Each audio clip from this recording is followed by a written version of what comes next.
오늘은 사도행전 26장 말씀을 같이 나누겠습니다. 사도 바울이 1차, 2차, 3차 전도 여행을 마치고 예루살렘으로 들어가지요. 주변에 여러 사람들이 말리지만 예루살렘에 들어갑니다. 내가 하나님의 말씀, 복음을 증거하는 일에 있어서 일을 하기 위해서는 내 목숨도 조금도 아까운 것으로 여기지 않겠다. 그러면서 들어가지요. 원래 목적은 예루살렘 그 지역에 흉년이 들어서 이제 이방인 교회들로부터 헌금을 받아서 그 헌금을 전달하러 갔다가 곧바로 로마로 가려고 했는데 그게 뜻대로 되지를 않았습니다. 그 유대인들이 사도 바울이 이방인과 함께 있는 것을 보고 함께 성전에 들어갔다 이렇게 오해하고 또 그리고 어떤 면에서는 또 곡해해서 사도 바울이 고발을 당하죠. 다분히 의도적이고 사도 바울을 미워하는 또 사도 바울의 전도를 싫어하는 사람들이 그렇게 했다고 볼 수 있습니다. 그래서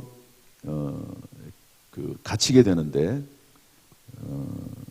무려 2년 동안이나 결론이 나질 않습니다. 그 당시에 총독은 벨릭스였는데요. 이 벨릭스가 사도 바울이 죄가 없다는 걸 압니다. 그럼에도 불구하고 유대인들이 유대 총독으로 와 있는 거니까요. 로마가 지배하고 있는데 그 유대 지역을 지배하다 보니까 이게 그래도 권력이 있고 힘이 있어서 지배하고 있기는 하지만 또 유대 지도자들의 말을 안 들을 수 없는 그런 상황입니다. 그러니까 그냥 사도 바울을 2년 동안 감옥에 내버려 둡니다. 2년 동안 본인이 벨릭스가 총독으로 있는 그 기간 동안 그냥 내버려 두는 거죠. 이러지도 못하고 저러지도 못하고 사도 바울을 풀어주지도 못하고 또 그렇다고 죄가 없는 사람을 죽이지도 못하고 더구나 사도 바울은 로마의 시민권을 가지고 있는 사람이니까 함부로 할 수가 없습니다. 참 정말 다행이죠. 만약에 사도 바울이 로마의 시민권이 없었으면 사도 바울은 죽어도 벌써 죽었을 겁니다. 그런데 로마의 시민권이라고 하는 아주 큰 권세가 있으니까 함부로 할 수 없는 겁니다. 그래서 2년 동안 감옥에 갇혀 있게 되는데요. 그 기간 동안 사도 바울이 헛되이 낭비하는 것이 아니라 편지도 쓰고 자유를 주거든요. 그래도 죄가 없다는 걸 아니까 또 자유를 어느 정도 자유를 줍니다. 그래서 편지도 쓰고 쉴 새 없이 달려왔는데 쉬기도 하고 그러면서 2년을 보냅니다. 2년이 지나고 나서 베스도라고 하는 사람이 부임합니다. 벨릭스는 이제 돌아가고 베스도가 부임하게 되지요. 베스도가 부임하자 유대의 왕인 아그리빠 또 그리고 버니게는 아그리빠 왕의 여동생입니다. 이 아그리빠와 버니게가 베스도를 문안하러 오는 거죠. 총독은 로마에서 파송한 사람이고 그리고 또 유대를 이렇게 다스리는 왕도 있거든요. 그러니까 우리나라에 일본에서 총독을 파송했잖아요. 일본이 우리나라를 지배할 때 그러면서 동시에 우리나라를 또 이렇게 이끌어가는 왕도 있었잖아요. 그런 것처럼 아그리빠 왕이 베스도를 문안하러 옵니다. 그리고 나서 이 사도 바울에 대한 이야기가 쫙 퍼졌습니다. 온 유대에. 그러니까 이 왕도 궁금하잖아요. 그래서 이 사도 바울, 이 바울의 말을 내가 듣기를 원한다. 25장 22절에 그런 말이 있습니다. 그러니까 베스도가 허락을 하지요. 그래서 26장 1절부터 그 내용이 나오는 겁니다. 우리 26장 1절 말씀 한번 읽어보겠습니다. 1절 다 같이 읽어보죠. 시작. 아그리빠가 바울에게 이르되 너를 위하여 말하기를 내게 허락하노라 하니 이에 바울이 손을 들어 변명하되 아그리빠 왕이 베스도의 그 인도를 따라서 베스도가 바울을 불러주니까 아그리빠 왕이 바울에게 말하는 거죠. 너 할 말 있으면 좀 해봐라. 이게 이제 법적인 용어로 말을 하면 바울이 이제 왕 앞에서 자기를 변호하는 겁니다. 변론하는 것이고 또 자기의 상황에 대해서 상대방이 고소하는 것에 대해서 답변하는 그런 내용이라고 볼 수가 있습니다. 그래서 쭉 얘기를 하는데요. 이 내용은 똑같은 내용이 반복됩니다. 계속 반복됩니다. 사도 바울이 법정에 있을 때마다 항상 똑같은 말을 합니다. 나는 부활 때문에 여기에 잡혀 있다. 내가 한 것은 예수 그리스도의 부활을 전한 것뿐인데 그걸로 인해서 이 사람들이 나를 지금 붙잡고 있는 것이다. 이것은 종교적인 문제이지 내가 사회적으로 무리를 일으키거나 또 로마 황제 가이사에게 대적한 것도 아니다. 그러면서 예수 그리스도의 부활을 전한 것으로 인해서 내가 지금 이 고통을 당하고 있다. 그렇게 이야기합니다. 그 다음에 본인이 예수 믿게 된 얘기를 또 합니다. 아무튼 계속합니다. 사도 바울은 누구를 만나든지 간에 본인에 대한 이야기를 할 때 꼭 그 얘기를 합니다. 간증이죠. 그래서 참 신앙 간증은 참 중요합니다. 내가 어떻게 예수 만나게 됐고 예수 만나고 나서 어떤 삶을 살게 됐고 이게 중요한데 이전에는 내가 예수 믿는 사람들을 잡아 죽이는 일을 했다. 그래서 성도들을 옥에 가두고 죽일 때에 내가 찬송 투표를 했다. 여기 10절 보니까요. 그렇게 되어 있습니다. 이런 내용들이 다른 부분에는 자세히 없는데 여기 본인이 왕에게 그렇게 설명을 합니다. 성도를 옥에 가두는 일, 죽이는 일에 찬송 투표를 했다. 11절에 보면 모든 회당에서 여러 번 형벌을 하여 강제로 모독하는 말을 하게 했다. 우리 나라에서도 이제 공산주의자들이 교회에 들어와서 예수 믿는 사람들에게 예수를 모독하도록 했다는 그런 기록들이 많이 나옵니다. 그래서 예수님의 사진을 밑에다 놓고 그것을 밟고 지나가라고 한다든지 이게 이제 예수님을 모독하게 하는 거거든요. 그런 일들을 했다는 겁니다. 본인이 다 여기 그렇게 얘기를 해요. 내가 예수 믿는 사람들을 잡아 죽이는데 찬성 투표했고 그리고 예수님에 대해서 강제로 모독하게 했고 그런 일을 본인이 했다는 겁니다. 그리고 멀리 외국에까지 가서 예수 믿는 사람들을 붙잡아오고 박해했다. 내가 이런 사람이다. 그런데 예수를 만났다. 다메섹 길 위에서 예수를 만났다. 그러면서 이제 예수님께서 그때 만났을 때 했던 이야기들을 합니다. 사도 바울의 인생이 완전히 전환이 되는 순간이죠. 터닝 포인트입니다. 사람이 이렇게 살다가 길을 완전히 돌아설 때가 있잖아요. 그러는 것처럼 사도 바울이 그의 인생에 있어서 완전히 바뀌어진 그 터닝 포인트 그때가 있었다 하는 것을 말씀해주고 있습니다. 그때 예수님께서 뭐라고 말씀했느냐 하는 건데요. 우리 15절부터 16절까지 읽어보겠습니다. 15절, 16절 시작. 내가 대답하되 주님 누구시니까? 주께서 이르시되 나는 내가 박해하는 예수라. 일어나 너의 발로 서라. 내가 내게 나타난 것은 곧 내가 나를 본 일과 장차 내가 내게 나타날 일에 너로 종과 증인을 삼으려 함이니. 아멘. 예수님께서 이제 사도 바울에게 나타나셔서 말씀하시는 거죠. 그러면서 아주 분명하게 말씀하십니다. 내가 너에게 나타난 이유가 있다. 그것은 종과 증인을 삼으려 함이다. 이렇게 말씀하고 있습니다. 그래서 종과 증인을 삼으려 함이라. 이것은 우리 그리스도인의 신분 두 가지를 말하고 있습니다. 물론 우리 그리스도인들은 말 그대로 그리스도인이죠. 예수 그리스도의 사람입니다. 그리스도인. 또 우리는 하나님의 자녀지요. 하나님의 백성입니다. 그것도 우리의 신분이라고 볼 수 있습니다. 그런데 여기 예수님께서 사도 바울에게 말씀하신 신분은 뭐냐? 종의 신분과 증인의 신분입니다. 종의 신분과 증인의 신분. 종이라고 하는 말은 우리말로 하면 머슴이죠. 하나님께서 사도 바울을 머슴으로 삼았고, 그리고 하나님께서 또한 우리를 머슴으로, 종으로 부르셨다는 것이죠. 여러분, 머슴이나 종은 무엇입니까? 주인을 위해 사는 사람입니다. 자신의 삶이 없는 사람이죠. 종의 대명사는 순종입니다. 무조건 순종하고 기뻐하는 것이죠. 열심히 일을 하고 나서 혹시 주인이나 그 주인의 가족들은 쉬더라도 종은 칭찬 한마디 못 들어도 또다시 일을 해야 하는 그런 사람이 종입니다. 그렇지만 종에게 있어서는 좋은 점이 하나가 있습니다. 그건 뭐죠? 주인이 책임지는 겁니다. 종은 주인이 다 책임지죠. 먹고 사는 것을 다 책임집니다. 그래서 하나님께서, 예수님께서 종으로 불렀다. 또 하나는 증인으로 불렀다는 것이죠. 입으로 온몸으로 예수 그리스도를 증거하는 증인으로 삼은 것입니다.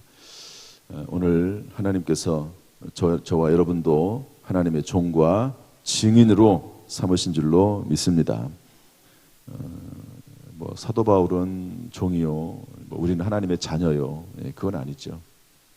목사는 종이고 하나님의 종이고 우리는 하나님의 자녀고, 그런 개념은 아닙니다. 목사이면서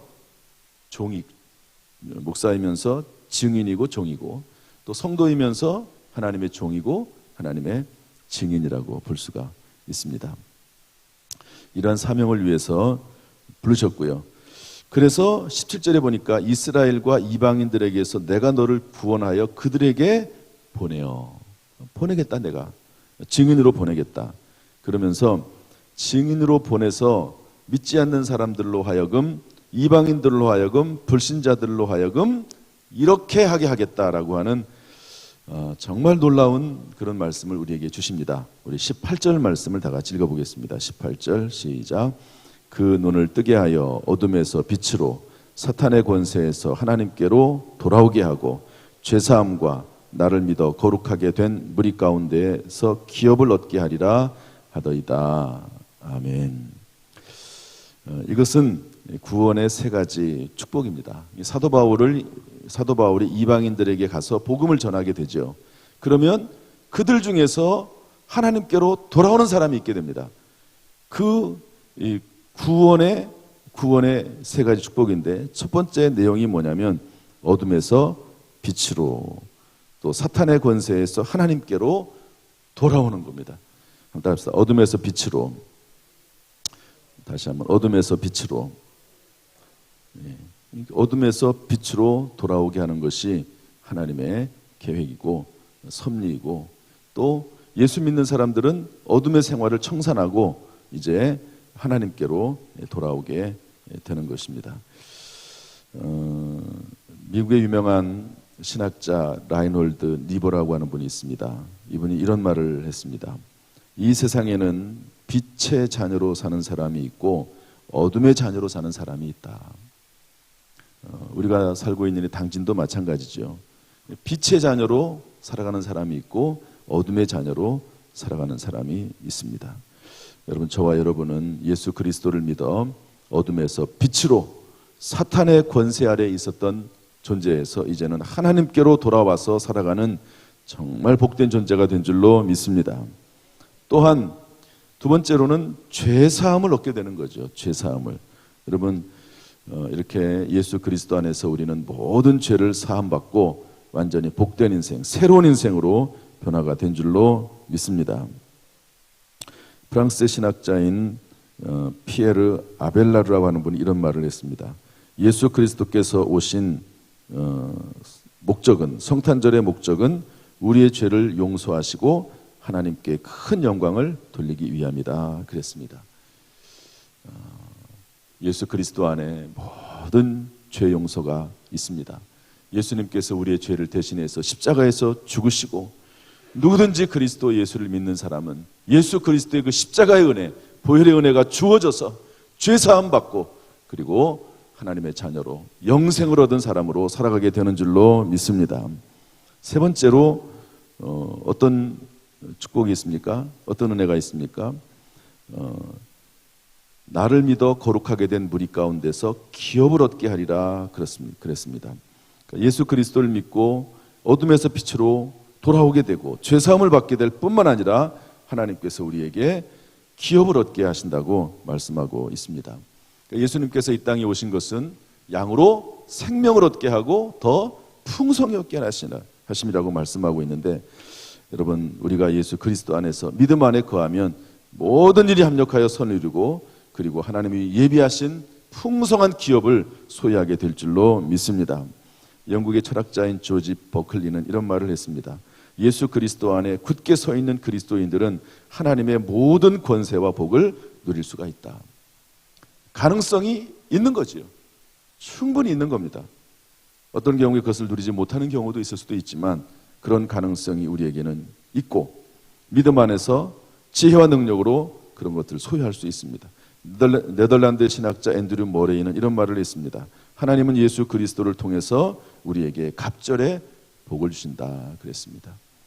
여러분, 이러한 하나님이 주시는 기업, 이런 기업으로 충만하시기를 주님의 이름으로 축복합니다. 제가 전에 목회하던 곳에서 이런 일이 있었습니다. 어떤 한 분이 저에게 어떤 다른 한 분을 소개하셨어요. 우울증으로 고생하시는 분입니다. 생활이 안 될 정도로 아주 심각한 우울증을 앓고 있었습니다.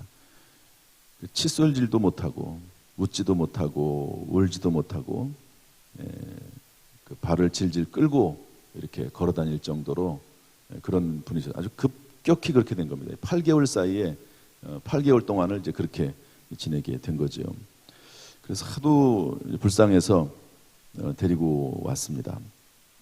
그래서 기도 좀 해달라고 기도를 해드렸죠. 그런데 이제 얼마 안 돼서 연락이 왔습니다.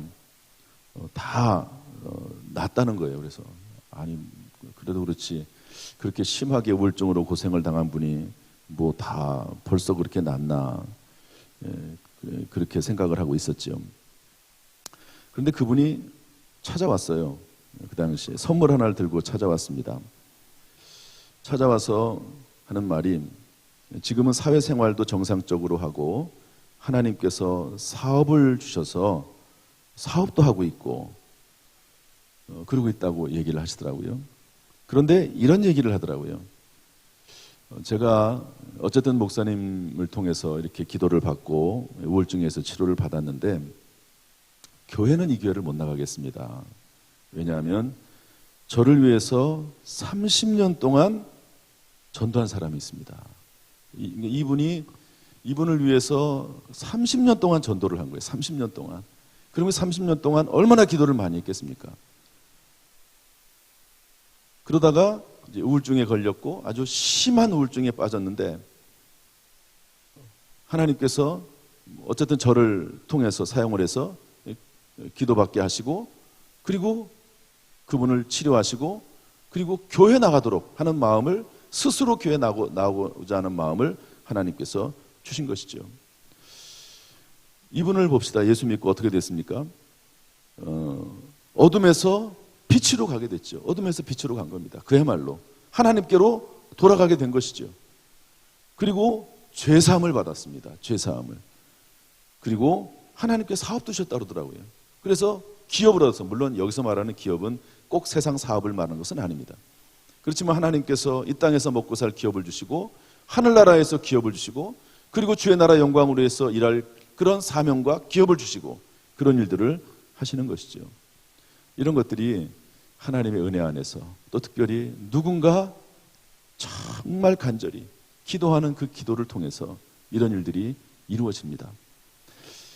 뭐 어떤 한 사람의 어떤 기도나 능력이라고 보다도 계속해서 기도하고 끊임없이 하나님께 사모하고 구할 때 하나님께서 역사하시는 일임을 알 수가 있습니다. 우리가 이 새벽에 나와서 기도하는 일, 그냥 겉으로 볼 때는 아무런 일도 일어나지 않는 것 같을지 몰라요. 코로나19 제거를 위해서, 종식을 위해서 계속 기도하지 않습니까? 저도 뭐 하루를 빼지 않고 기도합니다. 아무런 어떤 효과가 나타나지 않는 것 같기도 해요. 그러나 하나님의 계획과 뜻이 있고 하나님이 다 생각이 있으시다 하는 그런 우리가 믿음을 가지고 계속 기도하는 거죠. 그러다 보면 하나님의 계획과 섭리가 이루어지고 하나님의 때에 하나님께서 역사하시는 것이죠. 우울증으로 고생했던 분 고생했지만 누군가 이분을 위해서 30년 동안 기도한 사람이 있는 겁니다. 30년 동안 누군가 기도했기 때문에 결국에는 하나님께서 어떤 방법을 통해서든지 간에 결국 돌아오게 하시고, 그리고 하나님께서 구원하시고 빛으로 돌아오게 하시고 기업도 허락해 주시는 것을 볼 수가 있습니다. 이 새벽에 하나님께서 저와 여러분을 부르셔서 기도하게 하신 것은 하나님의 뜻을 이루기 위해서 우리를 기도의 사명자로 부르신 줄로 믿습니다. 반드시 하나님께서 우리를 통해서 많은 영혼들을 빛으로 돌아오게 하시고 죄사함을 얻게 하시고, 또 기도하는 여러분들에게, 또 그리고 우리가 기도하는 그 기도 대상자들, 전도 대상자들 하나님이 사랑하셔서 구원하시고 기업을 주시고 사명을 주시고 하나님의 뜻을 이루는 거룩한 도구가 되게 하실 줄로 믿습니다. 오늘도 이 새벽에 기도하는 모든 성도들의 입술을 하나님 복 주시고 가정과 직장과 사업과 자녀들과 평생의 삶을 붙들어 주시기를 주님의 이름으로 축원합니다. 기도하겠습니다. 하나님 아버지, 오늘도 이 새벽에 우리를 불러주시니 감사합니다. 우리의 기도가 지체되는 것 같고 우리의 기도가 응답이 안 되는 것 같지만 하나님은 지금도 우리의 기도를 들으시고 일하시는 줄로 믿습니다. 나라 민족을 위해서 일하시고 또한 우리의 자녀들을 위해서 일하시고 우리의 심령을 위해서 일하시고 우리의 부족함과 연약함을 위해서 일하시고 그 크신 은혜와 사랑과 긍휼로 함께 하신 줄로 믿사오니 실망하고 낙심하지 말고 하나님 앞에 나와서 간절히 기도할 수 있도록 인도하여 주옵소서. 그 입술에 기도를 하나님 응답하시고 늘 힘을 주시고 지혜와 능력으로 살아갈 수 있도록 인도해 주옵소서. 이렇게 또 한 주를 시작을 합니다. 하나님 지혜와 능력을 주시고 영육간의 강건함을 주시고 하나님이여 참으로 하나님의 백성들이 잘되게 하시며 크게 잘되게 하시고 반드시 잘되는 역사가 있도록 인도해 주옵소서. 우리를 통해 하나님 큰 영광 받아 주옵소서. 예수님의 이름으로 축복하며 기도하옵나이다. 아멘. 이제는 우리 주 예수 그리스도의 은혜와 아버지 하나님의 무한하신 사랑과 성령님의 교통하심이 이 시간 주 앞에 나와 예배드리며 기도하며 찬송하는 모든 성도들에게 그 가정, 직장, 사업, 자녀, 심령 위에 함께 하시기를 간절히 축원하옵나이다. 아멘.